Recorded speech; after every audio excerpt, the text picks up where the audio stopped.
Amen. Hallelujah. Isang magandang umaga po sa ating lahat. Amen. Good morning. Batiin. At least ngayon may katabi kayo. Batiin po natin yung mga katabi natin sa harapan, sa likuran. Sabihin po natin, good morning. Masaya ako na makita ka. Sabihin niyo po. Sige po. Ayan. Talaga naman po masaya tayo kapag nakikita natin ang bawat isa. Amen. Amen. Hallelujah. Dali na po, nandun ako sa likod. Sabi ko, Lord, sana laging October 1. Ano ba? Dahil first Sunday of the month, kaya marami kayo. Pero ganun pa man, salamat sa Panginoon. Amen! Amen! Palakpakan natin ang Panginoon! Hallelujah! Hallelujah! Purihin ang Panginoon. Nawa po ay maging simula ito na talagang ang bawat isa sa atin ay maglaan ng oras sa ating tagapagligtas. Amen! Amen! So ngayon po ay bagong buwan na uli, October na. Uy, konti na lang. Nagto-2024 na po tayo uli, no? Konti na lang, bagong taon na uli. Kaya, so ngayong bagong buwan, may mag-celebrate po ng kanilang kaarawan for the week. For the week po muna tayo, no? Si Tricia at saka yung mother ni Tess sa October 5. Ayan. So, sila po yung magse-celebrate ng kanilang birthday this week. Amen. So, manalangin na po tayo at tayo po ay magsimula na sa ating gawain. Sige po, pay lang po muna tayo. Konting tiis. Salamat sa hangin, Panginoon. Pinapahangin po ng God. Lord, salamat po sa umaga na to. Salamat, Panginoon, sa aming pagsamba sa pamamagitan ng pag-awit. Salamat sa iyong presensya, O Diyos. Banal na Espiritu, maraming salamat. Totoo ka, Panginoon, na kung may 2 o 3 na nagkatipon sa iyong pangalan, nandun ka sa kalagitnaan namin, Panginoon. Kaya salamat, O Diyos. Talagang ikaw po, Panginoon, ay sumasama sa amin, God. Sa araw na to, kami po ay nagpupugay.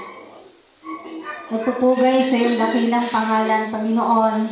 Nawa, ito yung maging simula na ang bawat isa, maging yung mga wala pa rin dito sa ngayon, Panginoon, ay magkaroon, Panginoon, ng panahon, maglaan ng oras para sa iyo, Panginoon. Dahil ang araw na to ay hindi po para sa amin. Ang araw na to ay talagang para sa iyo. Kaya dalangin po namin lahat, O God, ay yung pagpapahalaga sa aming tagapagligtas ay may pagkaloob po namin. Salamat sa buhay ng mga magdiriwang kanilang kaarawan sa darating na linggo na ito. So, October 5, si Tricia at saka po yung mother ni Tess, Panginoon. Pagpalain mo ang buhay nila. Si Tricia, ang buhay ng bata na to, patuloy na ilayo mo siya sa lahat ng uri ng sakit karamdaman. Lumaki po siyang may takot sa iyo at higit sa lahat, karunungan nagmumula sa iyo. Lord God, ay hinihiling namin, lalo na siya po ay nag-aaral na. Maging sa mother ni Tess, thank you, Lord God, sa panibagong buhay na idinagdag mo sa mother po ng aming kapatid, Panginoon. Dalangin namin manatili po siyang malakas, masigla, Panginoon. At higit sa lahat, Panginoon, ay kumilala siya sa iyo, Panginoon. At doon naman sa mga merong sakit karamdaman, sa oras na to, niluluhog po namin sila sa iyo. Let your healing touch be upon them, Panginoon. Katulad ng kay JJ, Panginoon. Ikaw po humipo sa buhay ng bata na to, Panginoon, sa kanyang paglalagnat at pagtatae. O God, matapos at mawala na po ang mga senaryo na to sa buhay ng bata na to. Maging kay Ate Esther, Panginoon, ngayon pa lang tinataas na namin sa iyo ang resulta ng biopsy, Panginoon, ay wala pong hindi maganda na balita, Panginoon, na ibibigay ang doktor sa kanila. Bagkos, Panginoon, kami magpupuri dahil alam namin, Panginoon, na walang mahirap sa iyo, walang imposible sa iyo. Sa iyo po na yung pinagkakatiwala, Panginoon. Ano man ang maging resulta, Panginoon, ay magpapasalamat pa rin kami sa iyo dahil alam namin, Panginoon, hindi mo pababayaan si Ate Esther, Lord God. At sa mga probisyon na kinakailangan niya pa, Lord, bless mo po siya at ang kanyang sambahayan. At sa bawat isa sa amin, hindi man namin pabanggitin ng lahat, isa-isa, Panginoon. Alam mo ang laman ng puso at isip namin. Alam mo kung anong niluluhog namin sa iyo, anong pinag-pray namin sa iyo, Panginoon, Lord. Hindi maiksi ang iyong kamay upang hindi ipagkaloob ano man ang hinihiling po ng bawat isa. Kaya patuloy na nananampalataya kami at masigla kami, Panginoon, na mamaya lalabas kami sa iglesia na to, dala-dala at merong pananampalataya o nadagdagan na aming mga pananampalataya dahil kami, Panginoon, ay tinutugon mo. Salamat po, maghari ka sa araw na to. Sa pangalan mo, Panginoong Jesus, kaming lahat po ay magsasabi ng Amen! Amen! Hallelujah! Amen! So sa umaga po na to, pag-usapan po natin sa napakasimpleng usapin, pananamit. Ayan. Amen. So, meron pong libro. Pamagat po ng libro na to ay Wearing God. Ang author po nito ay si Lauren Wiener. No? Ang sabi niya doon sa aklat niya, our clothes can silently communicate to others who we are. Ayan. So, yun po yung sabi niya sa kanyang aklat, no?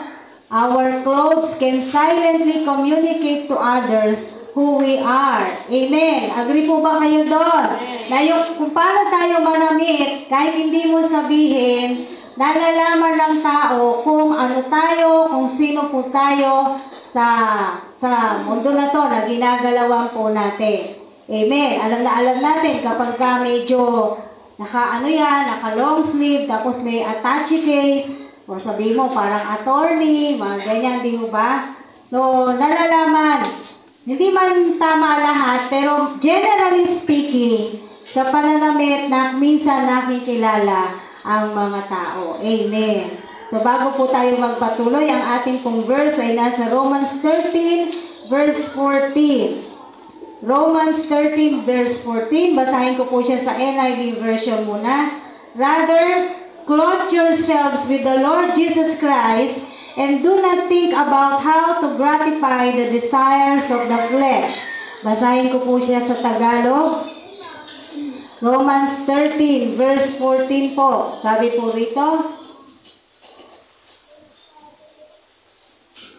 ang Panginoong Hesukristo ang paghariin ninyo sa inyong buhay at huwag paglaanan ang laman upang bigyang kasiyahan ang mga nasa nito.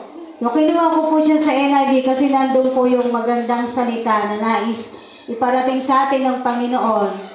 Uulitin ko, rather, clothe yourselves with the Lord Jesus Christ. Thank you, Lord God, sa pagkabasa po ng iyong salita. Of course, ito pong pag-uusapan po natin ngayon na sinasabing clothe yourselves with the Lord Jesus Christ. Hindi naman literal na damit ang ating Panginoong Jesus para isuot. Amen po ba? Christians like us, ang ibig sabihin lamang po nito, tayo pong mga mananampalataya, no? Tayo pong mga born again, ay meron ng dala-dala na po natin yung identity ng ating tagapagligtas. We are taking the identity of our Savior, Lord Jesus Christ. Amen. Bakit? Tayo po ay kanyang mga anak. Amen po ba? Tayo po ay mga anak niya na. Sabi po sa Galatians 3, 26 to 27. Galatians po. Galatia chapter 3, verses 26 to 27. Dahil sa inyong pananalig kay Kristo Jesus, kayong lahat ay anak ng Diyos, sapagkat ang lahat ng nabautismuhan kay Kristo ay pinananahanan ni Kristo. Amen. So makikita nyo rin po dyan ang kahalagahan ng pagbabautismo. Hindi po natin yung pag-aaralan, pero binanggit po doon na ang lahat ng mga anak ng Diyos ay nananampalataya sa Kanya at nagpapabautismo. Amen. So tayo pong mga mananampalataya na, tayo pong mga anak na ng Diyos, we should be wearing God kada kailan, kada Sunday, hindi po every day of our lives. Anong ibig sabihin no? Na dapat sinusuot po natin ang Panginoong Jesus. Uulitin ko, hindi siya sinusuot na parang damit, pero kung saan, ang ibig sabihin po nito, bilang mga mananampalataya, dala-dala po natin or nakikita po sa atin yung identity na sinasabi natin na ang Diyos ko ay si Jesus. Amen. Kaya nga sinasabi po, ang mga Kristiyano ay isa ring walking Bible. Biro mo yun? Ang gaganda ng mga description sa mga mananampalataya. Identity, dala-dala mo na yung identity ni Jesus Christ, ikaw ay isa pang walking Bible. So each day, bawat araw po, we need to clothe ourselves in His character. Remember, isa po yan sa misyon ng iglesia na to, misyon nating lahat, to be like Christ. Amen. Kahit sa sinong mananampalataya, yan din po yung ginugusto, to be like Him. Amen. Maging katulad na ating Panginoong Jesus. Hindi po natin siya papalitan, pero as in dapat po ang bawat isang mananampalataya na anak na ng Diyos ay maging katulad ng ating Panginoong Jesus by obeying Jesus Christ and by seeing His identity in our lives. Yung nakikita po, pag tinignan ka, parang ganito, pag tinignan ka, ay teacher yan. O, di ba? Alam na nila, pag nakita ka, ay teacher yan. Ay abogado yan. Pagka naman medyo ano-ano yung suot, ay siguro nagbabasura siya. Diba gano'n? Huwag niyo pagkakamali ha. Kasi nga nakadepende sa clothing. No? Kinikilala yung tao pagka sa pananamit. Yung iba naman, nagdadamit ng kala mo mayaman, di naman pala sila mayaman. Yung iba naman nagdadamit ng pang-simple lamang, pero napakayaman naman nila. Amen. So may mga ganun po. So napakahalaga para sa ating mananampalataya na nakikita po ang Panginoong Jesus sa ating mga buhay. Amen. Hindi lang po kada araw ng linggo, kung hindi araw-araw, kahit wala po tayo dito sa church. Yun nga yung mahalaga dun eh. Yung wala ka sa church, pero nakikita pa rin sa'yo yung identity ng Savior mo. Amen? Meron po tayong babasahin sa Romans 13:11 to 13. Tingnan po natin to. Romans 13, verses 11 to 13. Dapat niyong gawin ito, sapagkat alam ninyong panahon na upang gumising kayo sa pagkakatulog. Ang pagliligtas sa atin ay higit na malapit ngayon kaysa noong tayo'y magsimulang manalig sa Kanya. Namamaalam na ang gabi at malapit ng lumiwanag. Layuan na natin ang lahat ng gawang masama at italaga ang sarili sa paggawa ng mabuti. Mamuhay tayo ng marangal at huwag gugulin ng panahon sa paglalasing at magulong pagsasaya, sa pagpapakasawa sa pita ng laman at kahalayan sa alitan at inggitan. Amen! Hindi po natin masusuot o hindi makikita ang identity ng Panginoong Jesus sa atin kung tayo po ay mananatiling tulog.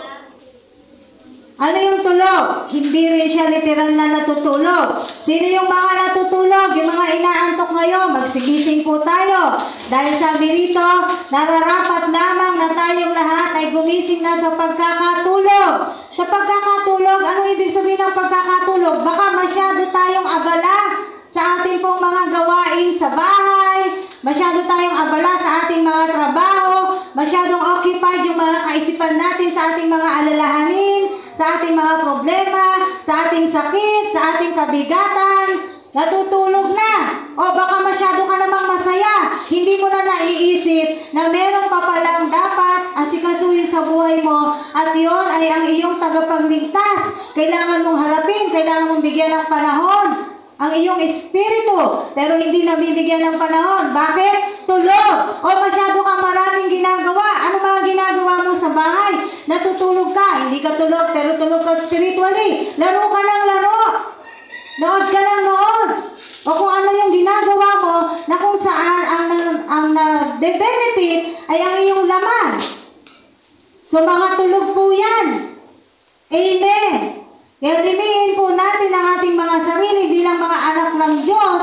Sabi rito, gumising na tayo sa pagkakatulog. Hindi naman po sinabi sa ating huwag nating intindihin ang ating mga problema, huwag nating intindihin ang ating mga alalahanin. Pero hindi mo doon uubusin ang oras at panahon mo sa pag-iisip o pagmumuni-muni ng iyong problema. O hindi mo rin dapat uubusin ang oras mo sa pagtatrabaho o sa iyong kaabalahan.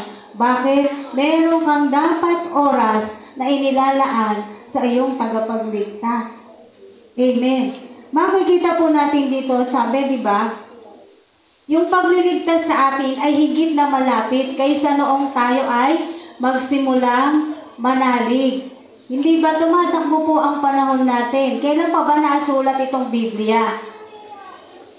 Amen. Yung warning po sa atin o yung pagbibigay ng babala ng salita ng Diyos sa atin ay huwag po nating ine-neglect o huwag nating iignorahin o huwag nating hindi bibigyan ng pansin. Bakit? Dahil ito po ay binibigay ng Panginoong Hesus. Katulad nga ng na-share ko nung last Sunday na merong isang napanood akong sa social media, nagtuturo din siya ng salita ng Diyos. Sabi niya, wala na tayo doon sa last days, nandun na tayo sa last minute, which is, I think it's true.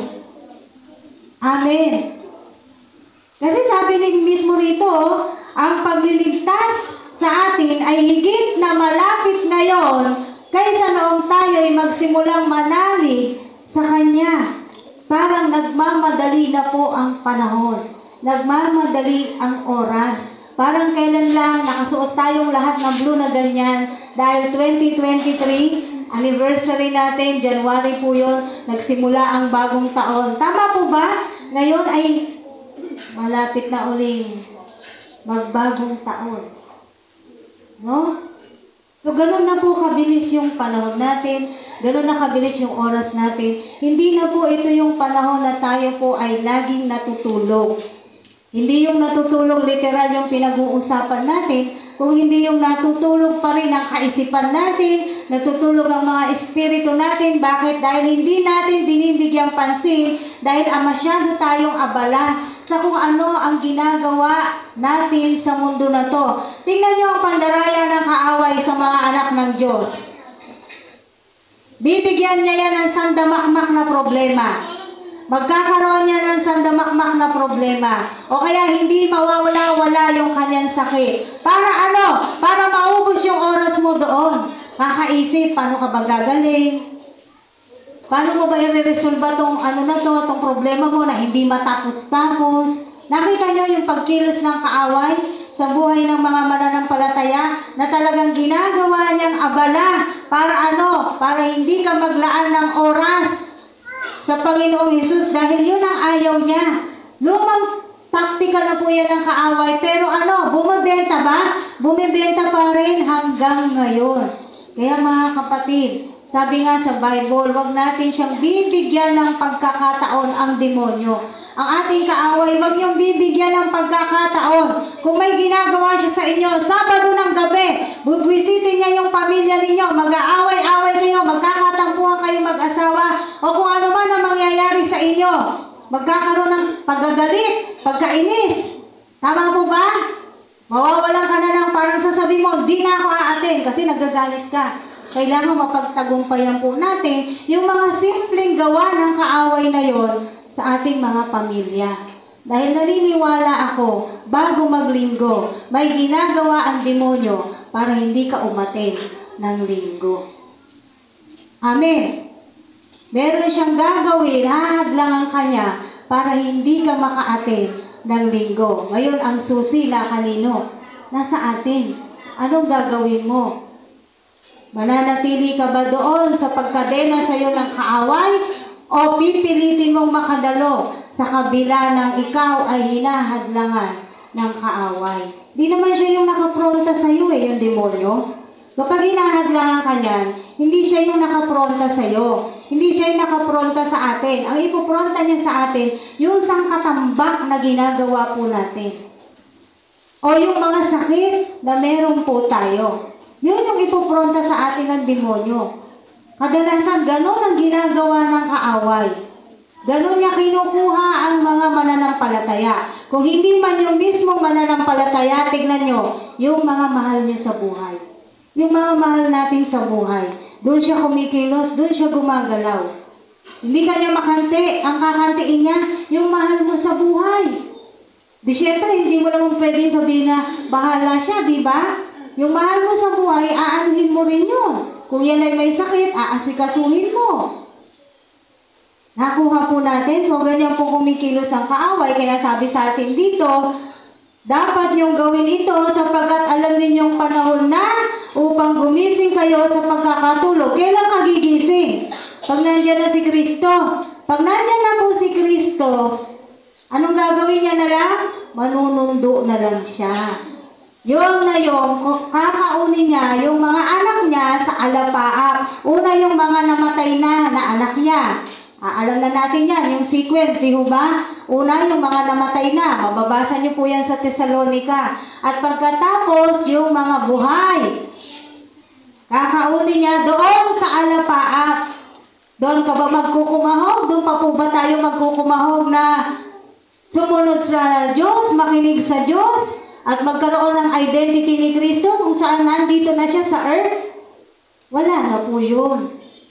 Yun yung panahon na sinasabi sa Biblia, darating ang panahon, wala na siyang pakikinggang prayer. Bakit? Nandito na siya eh. Amen po. Tandaan po natin, mangyayari po ito. It will come to pass. Bakit? Nakasulat siya sa Biblia. Hindi po siya fairy tale. Hindi po siya katang-isip. Mangyayari at mangyayari ang mga bagay na ito. Amen. Kaya ngayon pa po ba tayo manlalamig? Ngayon ka pa ba manlulupaypay? Ngayon mo pa ba huhubarin? Sabi nga nung iba, ay naging biro po ito noon dati sa JCS. Huhubarin muna si Kristo kasi makikipag-away. Ay hindi po ganun ang ating pagkatao. Amen po ba? Hindi kailangan alisin mo yung identity ng Panginoong Hesus sa buhay mo para ikaw ay makipag-away. Hindi po tayo ganun tinawag ng Panginoong Hesus at hindi yun yung ganun training ang ginagawa ng God sa atin. Anong gusto niya? Tayo po ay mamuhay ng may kabanalan. Amen. Be holy, for I am holy, sabi ni Jesus. Sabi ni Pablo, imitate me as I imitate Christ. Gawin natin inspirasyon yung mga verses na to, na kung saan nakaya naman nila eh. Nakaya ni Pablo, hindi mo ba kaya? Hindi ko ba kaya? Hindi ba natin kaya? Kaya. It's just a matter of mind setting and decision. Kailangan lang po natin siyang pagdesisyonan. Kailangan magdidesisyon, kapatid. Ngayon na. Sabi mo sa katabi mo, ngayon na. Ngayon ang pagdidesisyon, hindi na kailangan, ay sa isang taon na lang, ay sa isang linggo na lang, pag okay na ako, kahit kailan. Hindi naman po tayo nagiging okay. Halimbawa, sinabi mo, sa next month na lang, pag okay na ako, tingnan mo, sa next month, hindi ka magiging okay ulit. Amen? Bakit? Hindi naman natin alam what will happen eh. Hindi tayo Diyos para sabihin mong okay ka na sa isang buwan or okay ka na sa isang taon. When I say okay, as in, yung alam mo sa sarili mo na, tingin mo sa sarili mo na okay ka, maayos ka. Aayos po tayo kung meron tayong Kristo sa buhay po natin. Amen! Aayos at magbabago po tayo kung ang Panginoong Hesus po ay nakikita sa ating identity. Kaya nga, clothe yourselves. Clothe ourselves with the identity of our Lord Jesus Christ. Mangyayari ang lahat ng gusto mong okay ka na kung nagpapatuloy po tayo sa pagsunod sa ating Panginoong Hesus. Amen.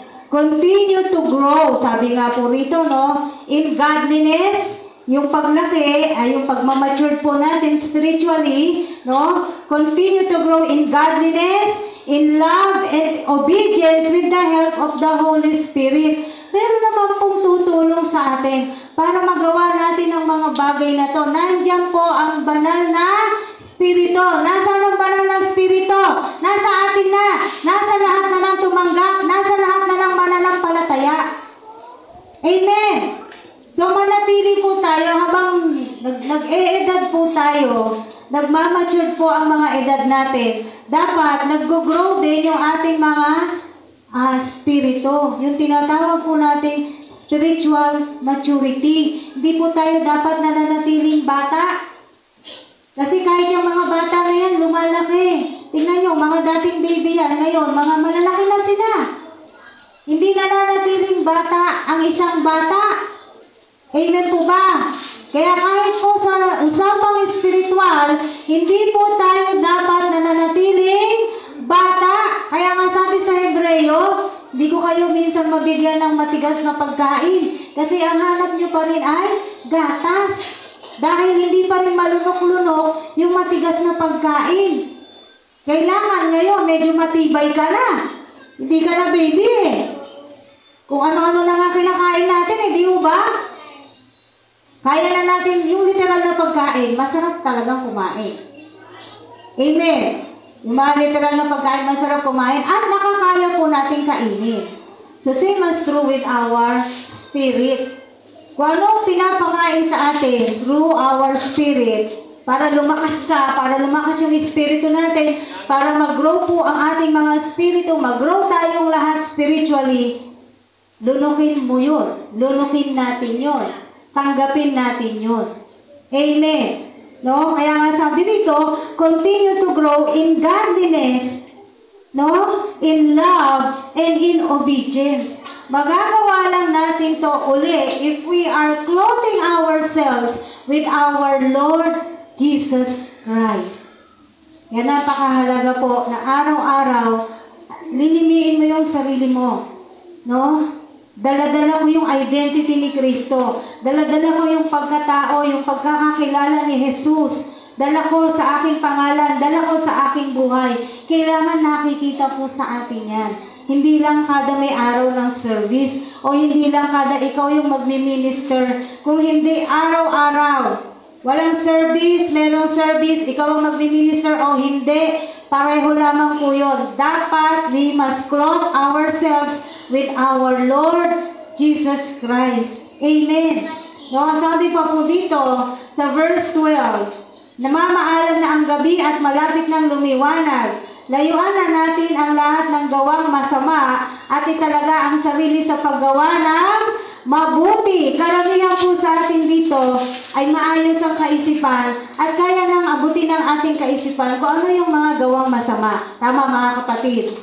Alam natin lahat kung ano na yung mga gawang masama. Pag yung mga bagay na ginagawa mo na sumusobra na, lahat po ng sobra masama. Tama? Sobra ka sa, kunwari lang, sobra ka sa cake, masama. Sobra ka sa kanin, masama. Sobra ka sa soft drinks, masama. O, di ba? Sobra ka sa ampa. Kahit anong bagay na sobra, masama ang idinudulot po niyan sa atin. Kapatid, ano yung sumusobra sa'yo? Ikaw na sumagot. Kasi mas alam ninyo yan kaysa sa akin. Ano ang sumusobra sa akin? Anong kailangan mong gawin? Sabi nga rito, layuan na natin ang lahat ng gawang masama. Mga kapatid, kailan po tayo titigil? Pag talagang tigil ka na? Tumigil na po tayo sa lahat ng gawang masama na alam natin na walang buting idudulot mismo sa ating mga sarili, lalo na sa mga katawan po natin. Amen. Mga nagpupuyat. Sobra sa puyat, anong napapala? Tingnan mo. Akala niyo ba hindi nagkakasakit yung mga puyat ng puyat? No? Marami yung epekto.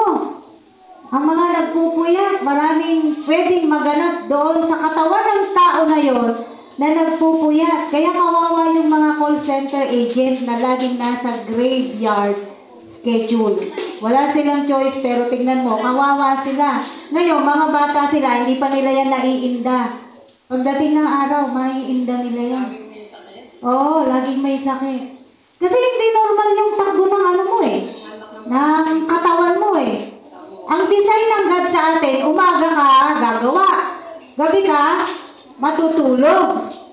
Yan po ang design ng God sa katawan ng tao. Kaya lang, ngayon kasi, sa sobrang talino ng mga tao, kung ano-ano lang na-invento, ano-ano na naisip, ano-ano na nagawa, ayan. Amen. So, layuan na po natin yung mga gawang masama. At ano na raw ang dapat gawin? Italaga ang sarili saan? Sa paggawa ng mabuti. Ayan. Being identified with our Lord Jesus Christ, dapat mabuti po talaga yung ginagawa po nating lahat bilang mga anak ng Diyos, bilang nakikita sa atin ang identity ng ating Lord. Ngayon, katulad kanina na sinabi ko, lahat halos sa atin dito, except sa mga bata, abot na ng kaisipan natin kung ano yung mga gawang masama. Tama po ba?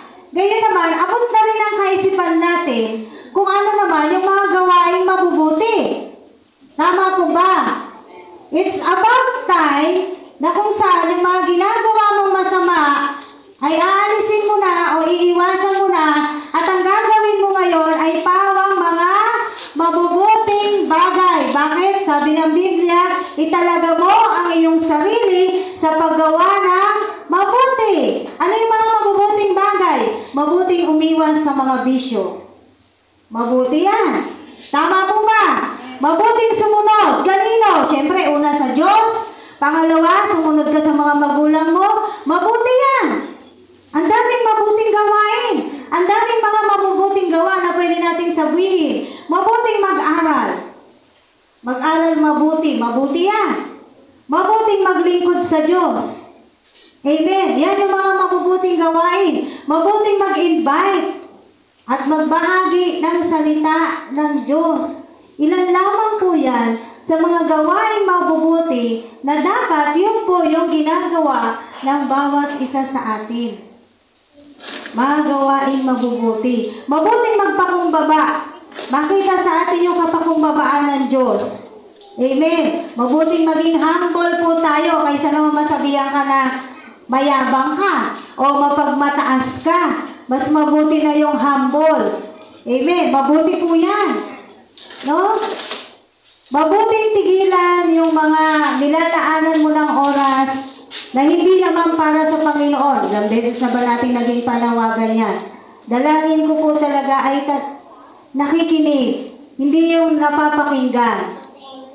Kasi pag pinakikinggan lamang, ay dinadaan sa tainga, tapos pinalalabas lamang doon sa kabila. Di naman nakikinig talaga. Yung totohanang nakikinig, magsusumikap yan, gagawin niya yung nararapat, gagawin niya yung mabuti. Tama po ba? Ano ang mabuting gawain pa? Mabuting magbasa ng Biblia kaysa mag-YouTube ng mag-YouTube. Tama po ba?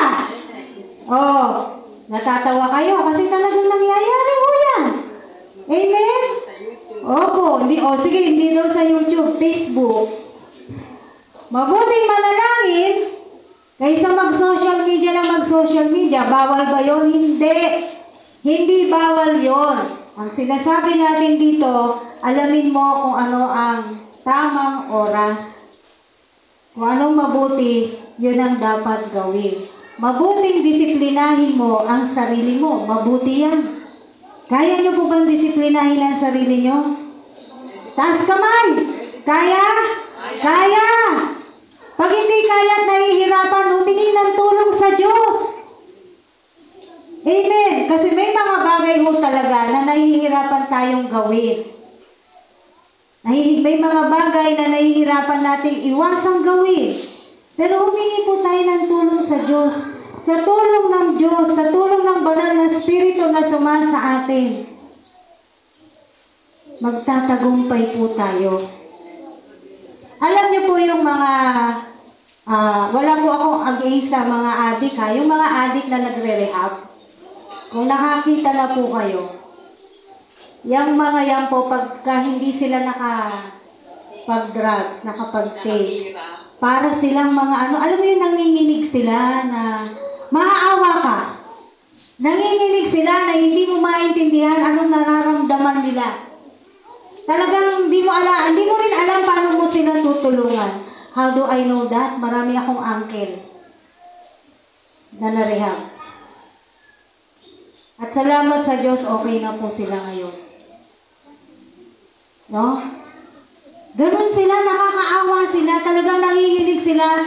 Kung ano yun mo, di mo matitiis, bibigyan mo na eh. Kasi yung kalagayan niya, dahil sa hirap ng pinagdadaanan ng sistema ng katawan niya, nawala yung hinahanap ng katawan niya. Ganun po sila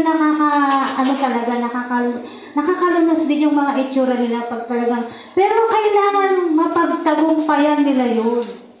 Doon sa rehab, talagang tinitiis sila. Dahil kailangan nilang mapagtagumpayan yun. Amen. O wag na po yung mga adik, yung mga malakas na lang manigarilyo. Pag yan tumigil sa paninigarilyo, para ding adik yan. Yung naglalaway daw sila. Alam ko yan kasi mister ko graduate yan.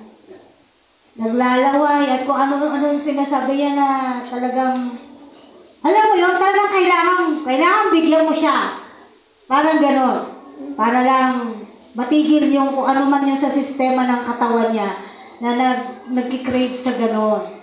Yan. Pero anong kailangan doon? Determinasyon. Kaya determine ka. Determinasyon at panalangin sa Diyos. Panginoon, nahihirapan ako. Tulungan mo po ako. Na hindi ko na magawa itong mga bagay na masasama. Dahil, ikaw din naman ang mapapahamak. Di mo ba? Sino ba mapapahamak pagka binigay natin yung gusto ng katawan natin at yung gusto ng bibig natin? Sino mapapahamak? Tayo din.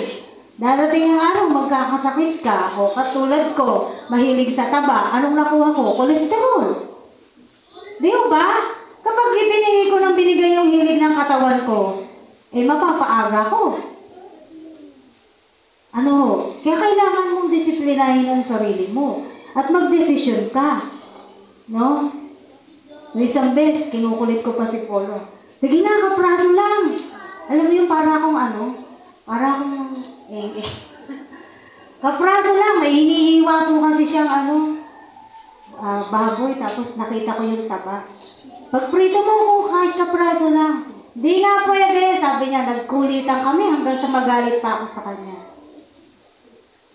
Tapos nung kinakain ko na, ba't hindi masarap? Hindi po talaga siya masarap sa panlasa ko. Sabi ko naman sa'yo, sabi ni Polo, hindi maganda yan, taba na yan. Alam mo yun, yung mga aaway ka, pabigay lang yung gusto mo. Pero sa totoo, hindi maganda yung pinagpipilitan mo. Di ba? Minsan ganyan mo tayo. Ganyan ako. Ginagawa ko, inaamin ko yan. Pero kailangan mo natin magdesisyon. Italaga ang sarili sa paggawa ng mabuti. Kasi kung tayo po ay may sakit, palagay niyo ba magagawa natin itong paglilingkod sa Diyos ng may kaayusan? Hindi. Magiging magandang matotoo po ba tayo sa iba kung tayo ay may mga sakit karamdaman? Hindi. Paano sila maniniwala sa iyo na buhay ang Diyos kung ikaw mismo o ako mismo ay maraming sakit? Tama po ba? No? Kaya kailangan yung mga bagay na masasama yun na hindi natin binibigyan ng pansin. Kasi alam nyo, isip natin na masama, yung nagnanakaw, yung pumapatay ng tao, yung nanguhold up. Masama yun, oo. Pero hindi natin alam, marami pang masamang bagay. Na akala ko, hindi natin nagagawa, pero nagagawa pa rin po natin hanggang sa panahon natin ngayon. Kaya mga kapatid, kailangan determinado tayo at disiplinahin natin ang ating mga sarili sa paggawa ng mabuti. Amen. Verse 13 ng Romans. Mamuhay tayo ng marangal at magguguli ng panahon saan? Sa paglalasing at magulong pagsasaya, sa pagpapakasawa sa pita ng laman at kahalayan at sa alitan at inggitan. Itong mga bagay na to ang mga kinasusuklaman ng ating Diyos.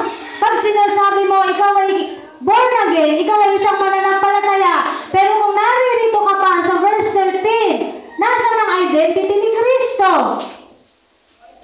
Amen. Kaya nga po, sinasabi sinasabi natin dito at pinag-aaralan natin, magdesisyon po tayo ngayon at maging determinado tayo para hindi na natin magawa at magugol ang ating panahon sa mga gawain na to na ayaw ng ating Diyos. Ayaw din ng ating Diyos sa mga alitan, yung mga inggitan. Ayaw po ng Panginoong Diyos yan. No? Ay buti pa sila. Ganda na ng bahay nila. Kami, bahay namin, ganito pa rin. Ay, buti pa sila, may kotse na. Kami hanggang ngayon, wala pa. Yung inggit na inggit ka ba? Kung ano meron yung nakikita mo sa paligid. Amen? Maaaring yung mga kinaiinggitan po natin, maaaring mayaman sila sa material na bagay. Pero may Kristo ba sila? Tingnan po natin yung bahagi na yon ng buhay natin. Buti pa tayo may Kristo. Pero yung mga kinaiinggitan natin minsan, may Kristo ba kaya yung mga yan sa buhay nila? Sumusunod kaya sila sa Diyos? Naglilingkod kaya sila sa Diyos? Pero naiinggit tayo sa kanila. No? Dapat nga, ganito sabihin nila, ay buti ka pa, may Kristo ka sa buhay mo. Alam mo yun, masarap na kainggitan. Yung taong nakikita mo talaga, nasa Kanya si Kristo, nabubuhay ang salita ng Diyos sa Kanyang araw-araw na pamumuhay. No? Ayaw ng Panginoon ng alitan, ng away. Dahil itong mga bagay na to ay hindi po magandang patotoo sa bawat isa sa atin kung tayo po ay makikipagbangayan katulad ng iba. Amen. Hindi po magandang patotoo. Kahit pa sabihin mong kasalanan nila, idadaan po natin siya sa tama at proseso. Ipanalangin natin sa Panginoon. Panalangin natin sa Diyos. Yung mga taong talagang, halimbawa, talagang parang nilalabas, gustong ilabas, yung Incredible Hulk sa'yo. No? Parang naniniriya ba? No? So, ipanalangin po natin, may mga ganyan pong tao. Pilit inilalabas kung anong, parang gustong-gustong nagagalit ka, ganyan. Hanggang di ka nagagalit, hindi titigil. Parang ganyan. Ano? Oo. Ngayon, ikaw naman, kung mapapatukso ka, magagalit ka na nga. O tapos, magpumul ka na dito. Ikaw ay nakikipag-alitan. No? Which is, ayaw po ng Panginoon ng mga ganyan. Kasi sabi sa atin, mamuhay tayo ng marangal. At huwag gugulin ang panahon sa paglalasing at magulong pagsasaya, sa pagpapakasawa, sa pita ng laman at kahalayan. Yung mga gusto ng laman ay iwasan po natin. Hindi ko sinabing agad-agad matatanggal yan, kung ano man po yung dapat tanggalin natin sa ating mga sarili, pero kailangang pagsumikapan, ipanalangin at maging determinado at disiplinado para mawala po yan sa sistema ng ating buhay. Meron niyang pagtitiis. Amen, mga kapatid. No? Kaya nga po, sabi rito sa verse 14 na ating pinag-aaralan, ang Panginoong Hesukristo ang paghiriin ninyo sa inyong buhay at huwag paglaanan ang laman upang bigyang kasiyahan ang mga nasa nito. Nakita nyo? Huwag paglaanan ang alin? Ang laman. Amen? Kaya nga sabi sa English version, rather clothe yourselves with the Lord Jesus Christ and do not think about how to gratify the desires of the flesh. Kung ano yung ginugusto ng laman mo, huwag mo paglalaanan ng panahon, huwag mong bibigyan ng pansin, or else aalipinin po tayo ng ating laman. Dahil kung pag sinunod natin ang sinunod kung anong gusto ng laman natin, magiging alipin tayo mismo ng ating mga sarili. No? Kaya nga sabi rito, ang Panginoong Hesukristo ang paghariin ninyo sa inyong buhay. Siya nawa ang maghari sa atin araw-araw. Araw-araw po. Amen. Kailangan sa panahon po natin ngayon na bumibilang na po tayo ng taon, bilang mananampalataya, bilang mga Kristiyano, bilang mga anak ng Diyos, o kung ano pa pong gusto nyong itawag sa atin, somehow, nakikita na po yung identity ni Jesus sa atin. At nakikilala tayo ng mga tao sa paligid natin na tayo nga ay mga Kristiyano. Amen.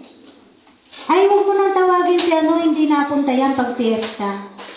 Alam mo yung mga ganon, nire-respeto na nila kung ano yung hindi natin dapat na ginagawa. Kasi alam na nila eh. Bakit? Nanindigan ka eh. Amen po ba? Ay, huwag mo nang isama yan sa party, hindi yan dadalo sa Huwag mo na yan isama sa bar, hindi yan sasama. Ganyan. Kasi alam na nila. Natatanggi ka in a nice way. Kasi kilala ka nila bilang anak ng Diyos. Hindi ba maganda yon? Nire-respeto ka ng mga tao sa paligid mo dahil alam nila, anak ka ng Diyos. Hindi ka makikipag-away noon. No? Amen po ba? Kaya po ba yon? Kaya. Mangyayari. Ngayon, kung ikaw naman ay aasarin, gagalitin na, ika nga, at kung ano-ano sabihin sa'yo dahil ayaw mong sumama sa kanila, anong gagawin mo? Ay, kaysa naman mapahiya ka, sige na nga. Ganun po ba? Ang tamang response, hindi. Tiisin mo. Yun yung sinasabi natin na parang, alam mo yun, yung parang sa adik na gusto mong mawala sa sistema mo yan, tiisin mo. Gusto mong mawala yan sa sistema ng buhay mo, tiisin mo na huwag mong gawin. Kaya nga may kasama siyang disiplina eh. No? Opo, disiplina at determinasyon na maayos. Magtalaga tayo ng sarili natin sa paggawa ng mabuti. Alam niyo ba na natawag na akong alien? Nabully na ako eh. Nung nakapasok ako bilang call center agent, no? Paglabasan, kanya-kanyang ganyan. Hindi ka, doon tayo sa uso pa nun po yung bar. Ngayon yata hindi na bar ang tawag nila, hindi ko alam ano ang tawag nila. Pero sa Manila, mismong supervisor ko yung nagyayakag sa akin. Parang nakailang siya sa akin, kaya siguro nagalit po sa akin. Kasi una, binibigyan niya ako ng yosi. Sabi niya, taga-saan ka ba? Ba't di ka nag-yosi? Parang sabihin, abnormal ka. Kasi hindi ka nag-yosi. Tapos sumunod, niyayakag naman niya ako sa bar. Hindi ho, salamat, uwi na ako. Doon nagalit. Alien daw ako. Kasi hindi ako sinasama sa kanila. Kung okay yung pupuntahan nila, kung kainan lang, wala lang problema yun. Kaso alam ko naman kung ano yung mga nila eh. Saka ewan ko ngayon nung time po na yun, talamak na talamak po yung patulan ng patulan. May asawa, papatol doon sa Ganon po ang buhay sa... Hindi ko alam ngayon noon pa yun. Year 2000, kalimutan ko na, bata pa si Kay. Sabi ko, pagbira, ang hirap pa man din ng interview dito at ng proseso, paano ako makapasok? Dumudugo na ilong ko, kakasagot sa inyo, ganito lang pala sa loob. Parang ganon. Aalis ako ng bahay, wala pang araw. Uuwi ako ng bahay, wala nang araw. Araw-araw po yun, doon sa likod ng Mega Mall, ang office po namin. Oo. Kasi noong pagka nasa call center ka, parang sikat na sikat ka. Parang very kapag ikaw ay isang call center agent. Kasi alam niyo kung bakit? Magagaling silang mag-English. Oo, totoo. Magagaling sila. Which is true. Hindi ka naman talaga, nung time namin na hindi ka papasa kung hindi ka naman talaga nila papasa sa Oo. Kasi kung di naman sila nagtagalog nung ini-interview po ako. Walang nagtagalog. Tapos pagdating sa loob, ganun lang pala. No, parang, alam mo yun, nagdurugo yung puso ko. May araw pa hindi ako nakaka-church. Kasi may pasok ng linggo. Talagang yung damdamin ko na, Lord, ayoko nito. Hindi ako tumagal. No? Hindi ko na pinanghinayangan kung magkano man yung sweldo. Hindi kaya ng ano ko yun. Na spirito ko yung ganon. Buti na lang nakakilala na po ako nung ako ay napasok doon. Baka kung hindi, wala nang problema yun. Di ba? Kung di pa ako nakakilala, baka walang problema sa akin kung bigyan ako ng yosi. Walang problema sa akin kung pumunta kami ng bar. Oo, yung mga, ganun ang lifestyle po nila eh. Lifestyle ng mga ano yun eh. Pero di ba, buti na lang talaga ay nakakilala na po sa Panginoon. Ayun, mamumuli ka talaga. Ang ibig ko sabihin dito, kapag hindi mo sila sinamahan, doon sa gusto nila, na alam mong hindi naman na tama para sa'yo, ibubuli ka talaga. Ang gagawin mo, tiisin mo, at manalangin ka. Panalangin mo yung mga tao na yon. Amen. Bandang huli nung nagpaalam ako, sabi ko magre-resign na ako, nalungkot din naman siya, yung supervisor ko. Ay, ba't ka magre-resign? Sige, hindi na kita yayakagin. Hindi naman po, talaga lang ayaw kong sumama. Tapos siguro naaano yung pride niya kasi supervisor ko siya eh. Yun, sabi hindi na kita yayakagin. Pero hindi na eh. Nakapag-desisyon na ako eh. Kasi hindi ko rin alam ang itatagal ng aking pagdidesisyon kung ako'y mananatili doon. Di ba? Ayoko magmayabang na talagang hindi ako paano kung sa kakakulit. May ganyan eh. Bumigay. Amen. So tayo po, makakaranas tayo when we are striving to clothe ourselves with our Savior, makakaranas po talaga tayo ng pambubuli, makakarinig ka ng mga pangit na salita na anong sasabihin sa'yo, kung ano-ano, pero, ano ba? Ang mahalaga, isipin natin, anong sasabihin ng Diyos ko pag nakaharap na niya ako? Jenny, ganyan ka pala. Mas nakakatakot yung pag si Lord na nagsabi sa'yo na gano'n. Amen po ba? Di ba na yung mga tao dito sa mundo, sabihan ka ng kung ano-ano, kung sa ikabubuti mo naman yun, at alam mo yun, standing firm in your faith. Iaano ka ng God.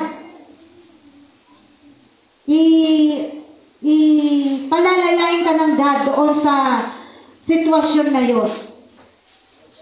Amen po. Kaya mga kapatid, it's about time that we must clothe ourselves with our Lord Jesus Christ every day. Alam ko po hindi siya madali, mahirap po siya, pero pag sumikapan po natin, sa tulong ng banal na spirito na nasa atin, at sa tulong po ng pananalangin natin, pagtawag natin sa Diyos, tanging siya lang po yung makatutulong po sa atin. Amen.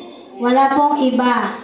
Ngayon, ang talagang magagawa natin ay yung pagdidesisyon natin at yung pag-iisip mo talaga na ayaw mo na nga. Pero kung hindi mo pa siya dinidesisyonan, medyo mahihirapan ka pa talaga. Kailangan determinado ka na kailangan mo na siyang tapusin. Lahat ng mga nagagawa nating masasama at hindi mabubuti ay kailangan na mo natin unti-unting ikat o putulin sa buhay po natin. Bakit? Dapat na natin gawin ito sapagkat alam natin yung panahon na. Sabi nga po rito, namamaalam na ang gabi at malapit ng magliwanag. Huwag na po dumating sa punto ng buhay natin na magsisisi pa tayo. Sana noong pa ginawa ko na to. Huwag na po tayong dumating sa ganon. Amen. Ngayon pala, ngayon na binibigay po ito ng Diyos sa atin, gawin na po natin. No? Gawin na po natin kung ano ang mabuti, gawin po natin kung ano ang nararapat, at isuot po natin, makita po sa atin ang pagkatao ni Jesucristo araw-araw sa ating mga buhay. Mahirap, pero sa tulong ng banal na Espiritu, magtatagumpay po tayo. Amen. Amen. Dalangin ko po, meron po tayong natutunan sa umaga na to. Hallelujah. Tayo po ay manalangin at ihanda po natin ang ating mga sarili dahil first Sunday po ngayon, tayo po ay magkakaroon ng communion. Magte-take po tayo ng communion. Ihanda po natin ang ating mga sarili sa Panginoon. Hallelujah. Manalangin po tayo. Panginoon, salamat po sa araw na to. Talaga namang minsan sa buhay namin, nagkakaroon ng pagkakataon na hindi kami nakagagawa ng mga mabubuti. Hindi nakikita sa amin yung identity mo, Lord. May mga pagkakataon na pinaiiral namin kung ano yung gusto namin. Pinaiiral namin kung ano yung gusto ng laman namin. Kung ano ang nasisiyahan kami. Kung saan kami nasisiyahan. Kung saan hindi kami mapapaya. Yun ang pinaiiral po namin, Panginoon. O Diyos, hinihingi po namin ito ng tawad sa iyong banal na harapan. Linisin mo kami, Panginoon. Gusto naman namin magbago, pero tulungan mo kami magdesisyon, tulungan mo kami maging determinado, at tulungan mo kami maging disiplinado sa aming mismong mga sarili, upang nang sa ganon, anuman yung mga hindi magagandang gawain na umaalipin sa aming mga sarili ngayon, O Diyos, makalaya po kami.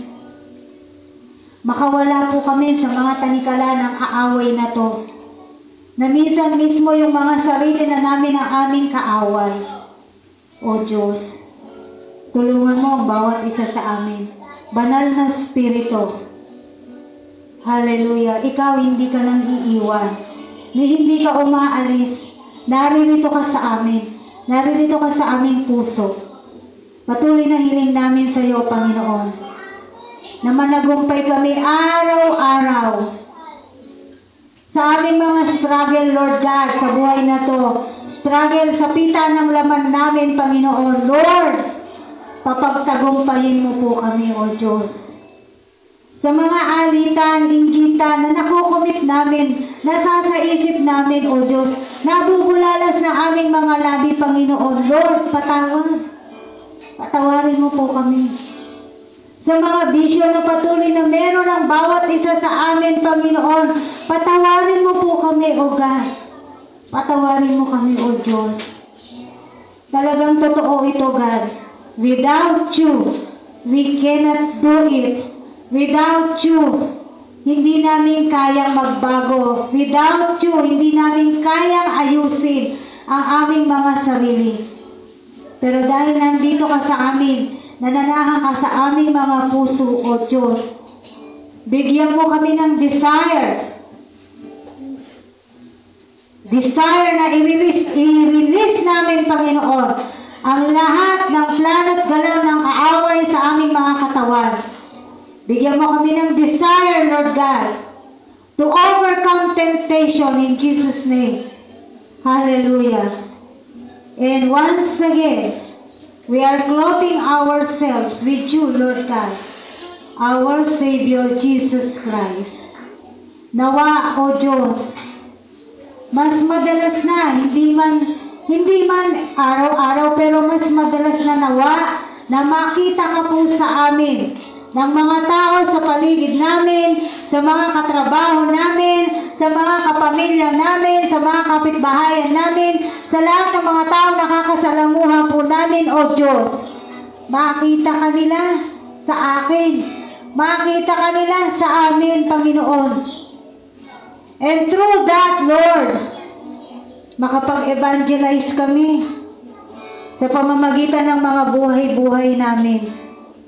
Matibay na ebanghelyo ang mga buhay namin, Panginoon, na kung saan lumalakad patungo po sa iyo. Hallelujah. Salamat, Panginoong Jesus, sa amin pong pagpapartake ng communion element. Lord, ayaw namin masayang yung ginawa mo doon sa krus ng Kalbaryo. Ayaw namin masayang na yung mga sakit na pinagdaanan mo, Panginoon. Ayaw namin masayang ang lahat ng iyon.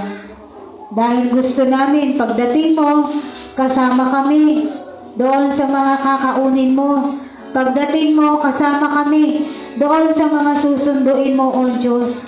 Kaya naman, O God, lahat ng mga bagay na nagiging dahilan upang hindi namin magawa ang mga bagay na to, hindi kami maka-identity sa'yo, maka-identified sa'yo, Lord God. As we partake this communion elements, Lord God, dinadalangin namin na lumabas sa aming sistema, lumabas sa katawan namin lahat ng hindi magagandang bisyo sa pangalan mo, Panginoong Yesus. Lumabas ang lahat ng hindi magagandang gawain, lahat ng masasamang gawain sa pangalan mo, Panginoong Yesus. Unti-unting magsilayas ang mga ito sa aming katawan sa oras na to. Makapangyarihan at mabisa ang salita mo, Panginoon, maging ang mga communion elements na to. Lord, hindi mo papagawa sa amin to nang dahil sa seremonya lamang. Sinabi mo, Panginoon, na overcome mo na ang mundo na to, na overcome mo na lahat, na overcome mo na, napagtagumpayan mo na lahat ng uri ng sakit karamdaman, O Diyos. Kaya kung ano pa man din, merong sakit karamdaman ng mga katawan namin na to, Lord God, we speak forth healing and we are claiming healing right now in Jesus' name. In Jesus' name. Oh Lord Jesus, bless these communion elements. Hallelujah. Hallelujah. Purihin ka, Panginoon. Manatili po tayo sa presensya ng pananalangin habang hinihintay po natin ito. Hallelujah. Hallelujah. Purihin ka, Panginoon.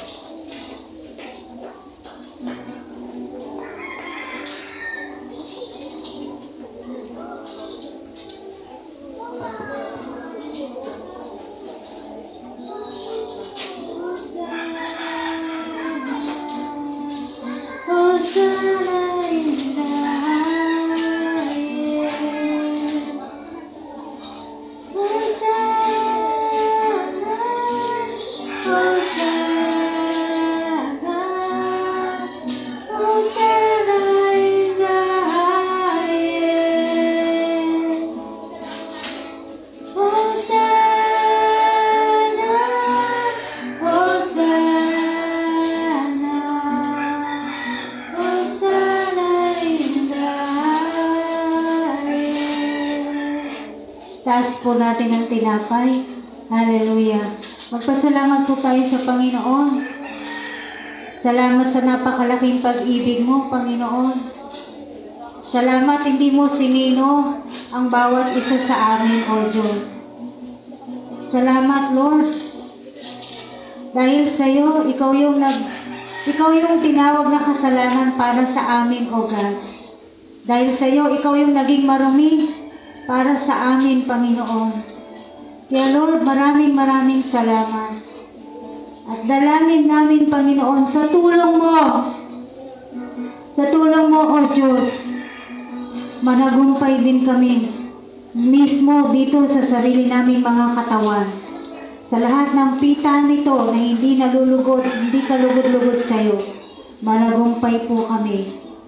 At gumaling po ang lahat ng merong sakit karamdaman, lahat ng merong mga nararamdaman, lahat ng may dinadala, lahat ng may bukol, lahat anumang uri ng sakit karamdaman, O Diyos. Sinabi mo yun sa salita mo, God, na pagtagumpayan mo na lahat doon sa krus ng Kalbaryo. Kaya salamat po, salamat, inaangkin na po namin ang kagalingan, inaangkin po namin ang kaayusan ng aming mga puso, inaangkin namin ang kaayusan ng aming mga buhay, inaangkin namin na kami tagumpay, O Diyos, at mananagumpay sa lahat ng pita ng aming laman. In Jesus' name, kainin po natin. Ganon din, O Diyos, ang katas ng ubas na to. Maraming salamat. Ikaw, Panginoon, malinis ka. Kami yung marumi. Malinis ang dugo mo, Panginoon. Pero yung dugo mo, yung nabubo doon sa krus ng Kalbaryo para sa pagmamahal mo sa amin, O God. Maraming salamat, Panginoon. Walang sawa naming uulit-ulitin at babanggitin, Panginoon, kung gaano mo kami kamahal. Dalangin namin, O Diyos, hindi man namin mapantayan yung pagmamahal na yan. But at least, Lord God, sa bahagi na aming puso, nandoon yung pagmamahal namin sa iyo. At hindi lamang pagmamahal sa ibang tao, Panginoon. Mas higit sa iyo, Panginoon, na mamahal ka rin po namin at mabigyan ka namin, Panginoon, ng malaking bahagi sa aming mga puso, O Diyos. Kaya salamat po, inumin po natin. Amen. Hallelujah.